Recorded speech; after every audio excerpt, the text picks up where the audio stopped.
Selamat pagi jemaat yang dikasihi Tuhan Yesus Kristus. Pagi hari ini kita mengucap syukur buat kebaikan Tuhan. Kita percaya bahwa kuasa-Nya terus dilimpahkan dalam setiap kehidupan kita. Mari kita persiapkan hati kita untuk kita naikkan ucapan syukur di hadapan Tuhan. Haleluya.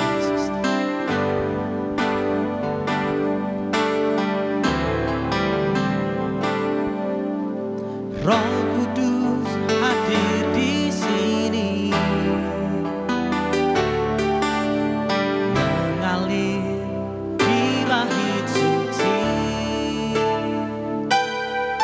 Perkara ajaib pun terjadi, kuasa mujizat nyata, karena Roh Allah sedang bekerja. Roh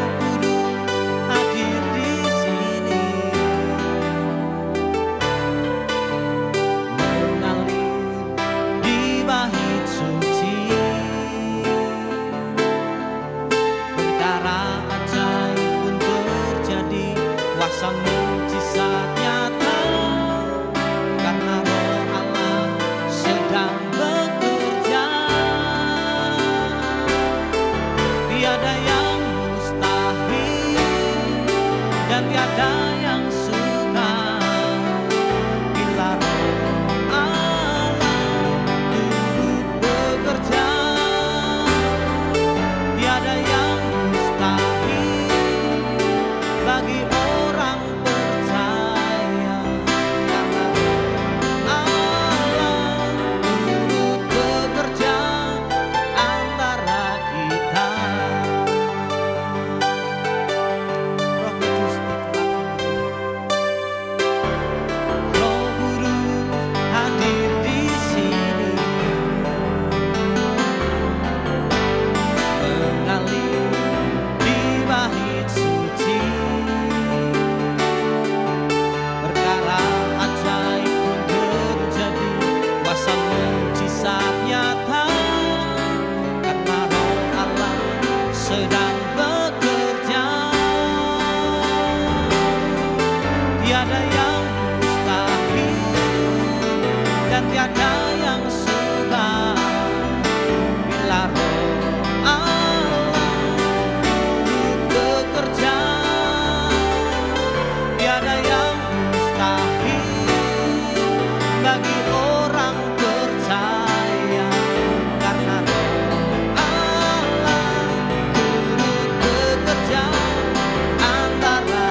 Tiada yang mustahil dan tiada yang sukar bila Roh Allah turut bekerja.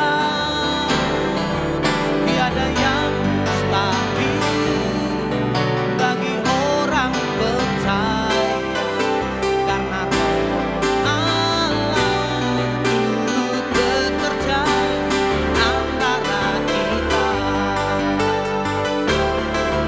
Tiada yang mustahil dan tiada yang sukar bila Roh Allah turut bekerja.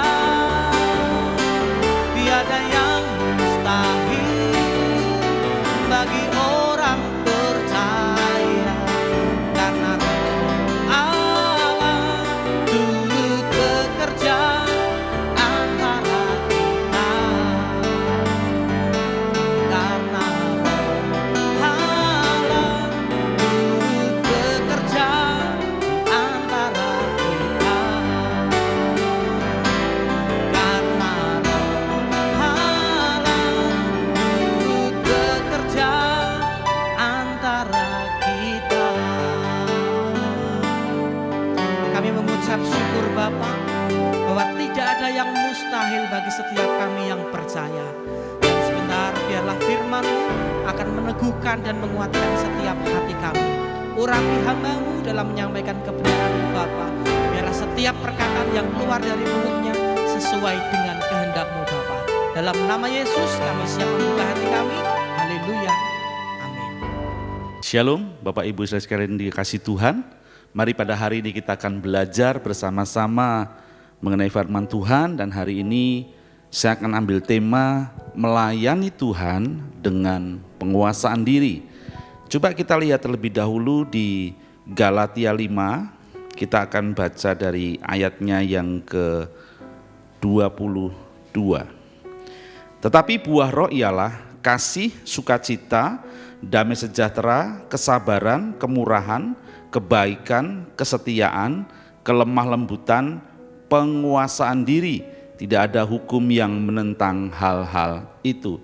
Jadi saudara dikasih Tuhan, penguasaan diri adalah salah satu buah roh yang terjadi ketika kita hidup di dalam pimpinan Roh Kudus. Sehingga ketika kita hidup dalam pimpinan Roh Kudus, kita akan dimampukan untuk menghasilkan buah. Saudara, ketika Tuhan membawa kita ke dalam sebuah pelayanan, saya percaya Tuhan pasti akan memberikan kemampuan kepada kita ketika kita ada di dalam pimpinan Roh Kudus. Kenapa saudara? Karena pengurapan Tuhan itu pasti turun dalam hidup kita. Sehingga apa yang kita kerjakan di dalam pelayanan akan Tuhan buat berhasil.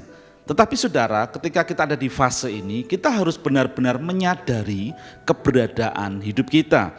Artinya apa?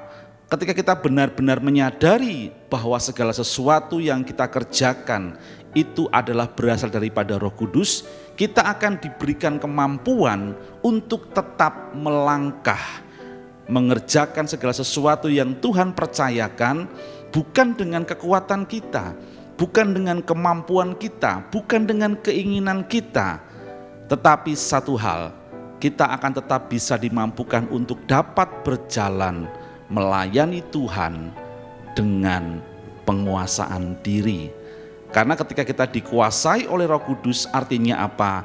Kita dapat melakukan segala sesuatu yang Tuhan percayakan itu dengan baik dan benar, dan tidak ada motivasi pribadi yang akan kita tunjukkan. Tapi satu perkara, kita akan dimampukan untuk tetap bergerak di dalam penguasaan diri dengan lebih baik. Sudah dikasih Tuhan, lalu bagaimana sebenarnya penguasaan diri itu dapat benar-benar ada dalam kehidupan kita? Kalau di dalam Galatia 5 ayatnya yang ke-18 dikatakan, akan tetapi jikalau kamu memberi dirimu dipimpin oleh Roh, maka kamu tidak hidup di bawah hukum Taurat. Coba kita juga lihat di ayatnya yang ke-24. Barang siapa menjadi milik Kristus Yesus, ia telah menyalibkan daging dengan segala hawa nafsu dan keinginannya. Jadi saudara, kita dapat hidup dipimpin oleh Roh Kudus ketika kita mau menyalibkan daging dan segala keinginannya. Artinya bukan lagi keinginan kita yang muncul, tetapi keinginan Roh.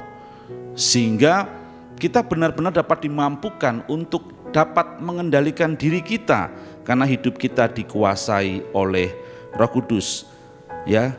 Lalu bagaimana kita itu bisa dipimpin oleh Roh Kudus? Ya tentunya kita harus bergaul karib dengan Roh Kudus. Kita bergaul karib dengan Tuhan melalui doa, melalui pujian dan penyembahan. Ketika kita berdoa, kita sedang menjalin komunikasi, kita sedang menjalin keintiman dengan Tuhan. Sehingga ketika kita berdoa artinya ada komunikasi yang terus naik di hadapan Tuhan, yang terus ada dalam kehidupan kita. Sehingga kita bisa mengerti, kita bisa tahu apa yang menjadi hati Tuhan buat hidup kita dan di dalam kita melayani Tuhan.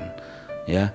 Dengan doa, pujian dan penyembahan. Bangun terus itu ada dalam kehidupan kita. Saya percaya saudara, ketika setiap pagi mengikuti program doa pagi online ini, sebenarnya kita sedang diajarkan oleh Tuhan. Untuk apa? Untuk kita memiliki kehidupan intim dengan Tuhan. Karena ketika kita intim dengan Tuhan, maka Roh Kudus itu yang menguasai kita, sehingga apapun juga yang kita hasilkan dalam hidup kita itu benar-benar mencerminkan kuasa Tuhan yang bekerja dalam hidup kita. Tantangan boleh ada saudara, hambatan boleh datang, tapi satu perkara saya percaya, ketika kita bisa melangkah bersama dengan Tuhan, maka keberhasilan yang Tuhan berikan itu akan nyata dalam kehidupan kita. Dalam segala aspek kehidupan saudara, melayani Tuhan bukan hanya berbicara mengenai kita melayani Tuhan di gereja, tapi dalam kehidupan kita sehari-hari, di dalam keluarga kita. Ya, kita bisa memberikan contoh yang baik buat keluarga kita, bertanggung jawab buat keluarga kita. Mungkin juga di dunia pekerjaan, kita melakukan pekerjaan-pekerjaan yang kita terima dengan sebaik mungkin. Kita lakukan dengan sungguh-sungguh, kita lakukan dengan baik. Ya, dalam segala hal saudara. Artinya, mari ketika kita sadar bahwa di dalam pelayanan itu butuh Roh Kudus, mari bangun keintiman dengan Tuhan. Saya percaya ketika keintiman itu ada, kita dipenuhi oleh Roh Kudus, kita dipimpin oleh Roh Kudus, sehingga penguasaan diri itu ada dalam hidup kita. Demikian firman Tuhan pagi hari ini, kiranya memberkati setiap kita. Tuhan Yesus memberkati. Amin.